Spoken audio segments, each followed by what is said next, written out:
অত্যন্ত ভাগ্যবান মাহে রমজানের শেষ দিন এবং জুমার দিন। জুমার দিন এমনিতেই অত্যন্ত মর্যাদাশীল একটা দিন, এরপরেও রমজান, আবার এরপরে হলো শেষ রমজান। এটা অত্যন্ত ভাগ্যের একটা বিষয়, এরকম হয় না, খুবই কম। জুমার দিন শেষ রমজান, নাজাতের শেষ দিন। কোন দিন বলেন? নাজাতের শেষ দিন। আজকে আল্লাহ তাআলা অগণিত অসংখ্য কয়েদিকে আল্লাহ তাআলা মাফ করে দিবেন। বলে সুবহানাল্লাহ। আজকের দিনটাই হতে পারে আমাদের মুরব্বীরা যারা চলে গেছেন, আল্লাহ তাআলা আজকে চন্দ্র ওঠার আগ পর্যন্ত আল্লাহ তাআলা নাজাতের ফয়সালা করে দিবেন। হাদিসের মধ্যে এসছে প্রত্যেকটা রমজানে আল্লাহ তাআলা অগণিত জাহান্নামীকে জান্নাতবাসী করে দেন।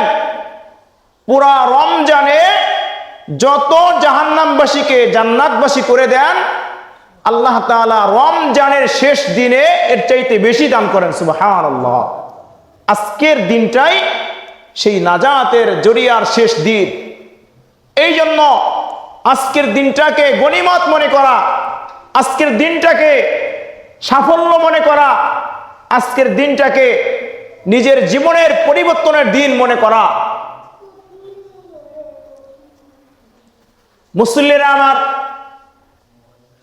আজকে রমজানের শেষ দিন, শেষ জুমা। আগামী বছর এই দিনটা আমার আপনার জীবনে কার আসবে আর কার আসবে না কারো জানা নাই। আজকে যারা জুমার নামাজ পড়তে আমরা এখানে এসেছি, হতে পারে আগামী বছর রমজান আসবে, জুমাও আসবে, কিন্তু আমার আপনার মধ্যে অনেকেই কিন্তু থাকবো না। এটাই বাস্তবতা। কুল্লু নাফসিন যায়িকাতুল মাউত। পৃথিবীর সমস্ত মৃত্যুর স্বাদ প্রত্যেকটা মাখলুককেই আস্বাদন করতে হবে। তুমি চাও আর না চাও, তোমার দিল বুঝুক আর না বুঝুক, তোমাকে চলে যেতে হবে।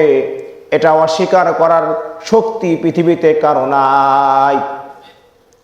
কেউ আগে যাবে, কেউ পরে যাবে, কেউ দিনে যাবে, কেউ সকালে যাবে, কেউ রাতে যাবে, চলে যাবে। এটাই বাস্তবতা, এটাই সঠিক কথা।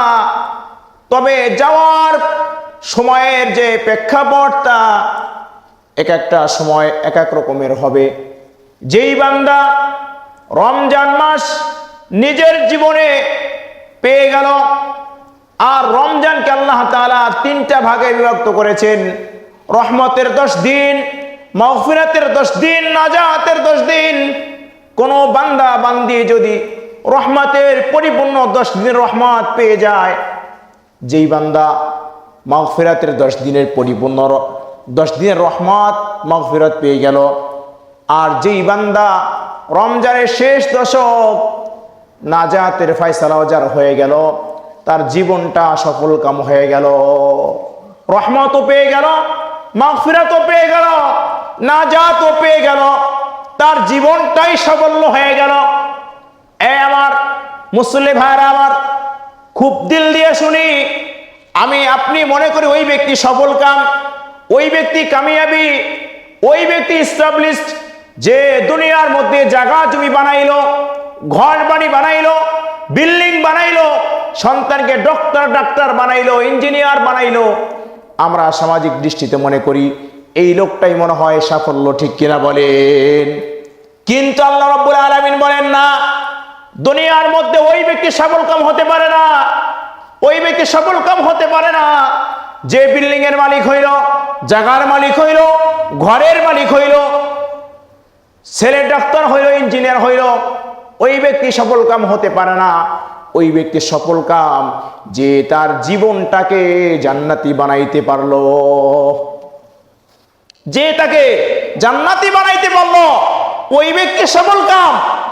কারণ দুনিয়ার ক্ষণস্থায়ী জিন্দেগি, আপনার গাড়ি বাড়ি, আপনার টাকা পয়সা, আপনার ব্যাংক ব্যালেন্স, আপনার সন্তানেরা, সবাই কিন্তু আপনাকে রেখে চলে যাবে, কিন্তু ঘর আপনার কাজে আসবে না, বিল্ডিং আপনার কাজে আসবে না, জায়গা আপনার কাজে আসবে না, ব্যাংকের টাকা আপনার কাজে আসবে না।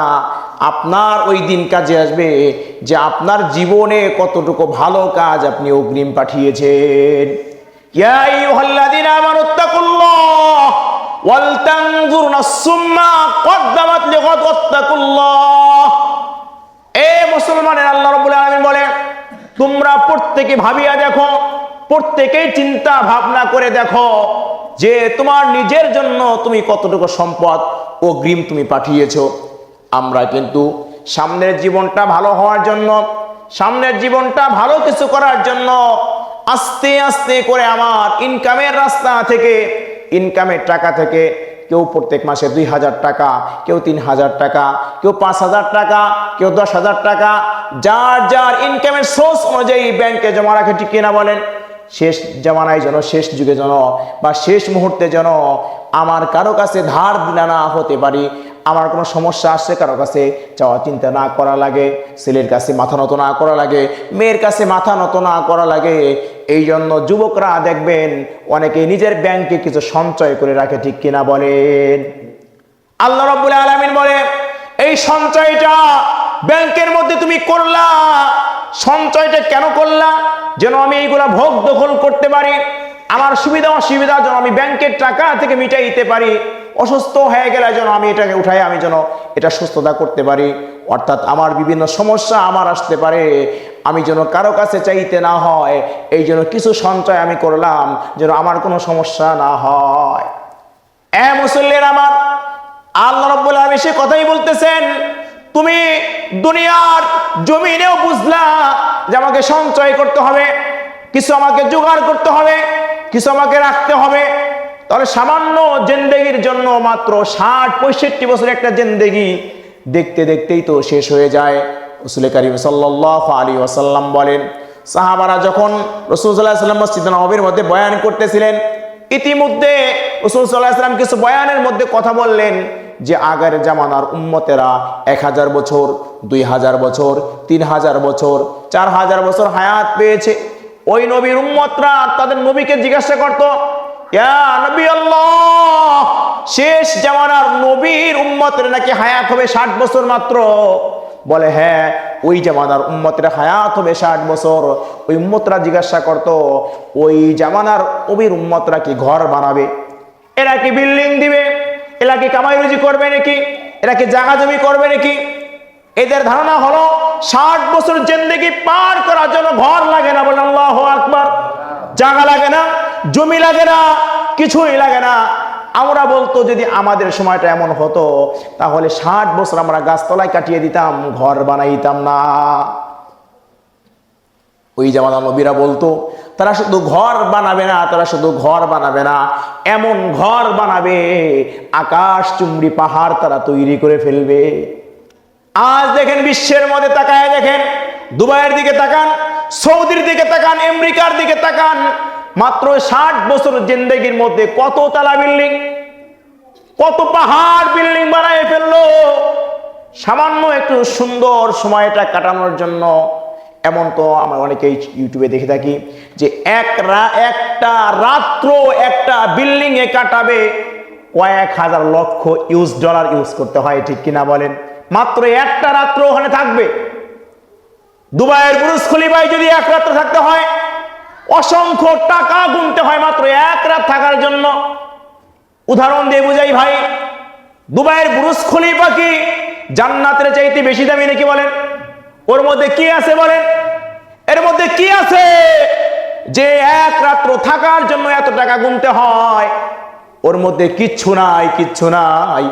আর আল্লাহ তাআলা এমন জান্নাত দান করবেন, এমন জান্নাত দান করবেন, মুসল্লির আমার, কোন বান্দা যদি জান্নাতের মধ্যে বসিয়া চিন্তা করে, মুখ দিয়ে উচ্চারণ না করে, শুধু জবানে মনে মনে কল্পনা করে, যদি আমি আজকে এখন কবুতরের গোশত খাইতে পারতাম, দিল দিয়ে কল্পনা করবে, আল্লাহ তাআলা সঙ্গে সঙ্গে ওই মানুষের দিলের খবর জানিয়া তার সামনে ভুনা একটা কবুতর তার সামনে চলে আসবে। আল্লাহু আকবার। মানুষগুলো কবুতর খেয়ে খেয়ে এক পাশে হাড্ডিগুলো রাখবে, হাড্ডিগুলো রাখার সঙ্গে সঙ্গে হাড্ডিগুলো জমা হয়ে ওই কবুতর আবার ওখান থেকে উড়ে চলে যাবে। আল্লাহু আকবার। এক কথা, স্বর্ণের নহর থাকবে, দুধের নহর থাকবে, মধুর নহর থাকবে। দুনিয়ার মধ্যে আমরা কত পানীয় পান করি দেখেন না, দুনিয়ার মধ্যে ছোট্ট একটা গ্লাস মদ নাকি আমেরিকার মধ্যে অনেক দামি। একটু মদ, এটা কে দিয়ে বানাইছে? কে দিয়ে বানাইলো? দুনিয়ার ওই নাজ নেয়ামত দিয়েই তো বানাইছে। আল্লাহ তাআলা জান্নাতের মধ্যে এমন শরবত দান করবেন, এমন শরবত দান করবেন, মুখে দেওয়ার সাথে সাথে এক গ্লাস শরবতের মধ্যে 70 রকমের স্বাদ থাকবে। কয় প্রকার? 70 রকমের স্বাদ থাকবে। একটা আপেল খাবে, এক পাশে কামড় দিলে একটা স্বাদ, আর এক পাশে কামড় দিলে আর একটা স্বাদ, আর এক পাশে কামড় দিলে আর একটা স্বাদ। বিভিন্ন রকমের স্বাদ একটা ফলের মধ্যে আল্লাহ তাআলা দান করবেন। এটা বোঝানোর জন্য দূরের কোনো যাওয়া লাগে না। আপনারা ইলিশ মাছ চিনেন নাকি? ইলিশ মাছ চিনেন আপনারা? ইলিশ মাছ দেখবেন পেটির মাছে এক প্রকার স্বাদ, ঠিক কিনা? লেজের মাছে এক প্রকার স্বাদ, মাথায় এক প্রকার স্বাদ। দেখবেন প্রত্যেকটা মাছের মধ্যে এক একটা জায়গার এক এক রকমের স্বাদ। গরুর গোশতের মধ্যে দেখবেন সিনার গোশতের এক প্রকার স্বাদ, ঠিক কিনা বলেন? হাড্ডির এক প্রকার স্বাদ। আল্লাহ তাআলা জান্নাতে যে এইগুলা দান করবেন এর কিছু নমুনা আল্লাহ তাআলা দুনিয়ার মধ্যে দিয়ে দিয়েছেন। এই বান্দারা পেরেশানি হয় না, এই বান্দারা তোমরা পেরেশানি হয় না। আমি আল্লাহ তাআলা তোমাদের জন্য এমন কিছু নিয়ামত রেখেছি যেটা তোমরা কল্পনাও করতে পারবা না, যেটা তোমরা কল্পনাও করতে পারবা না। এই জন্য ওই জান্নাত পাওয়ার জন্য আমাকে আপনাকে কি কষ্ট করতে হবে কিনা বলেন?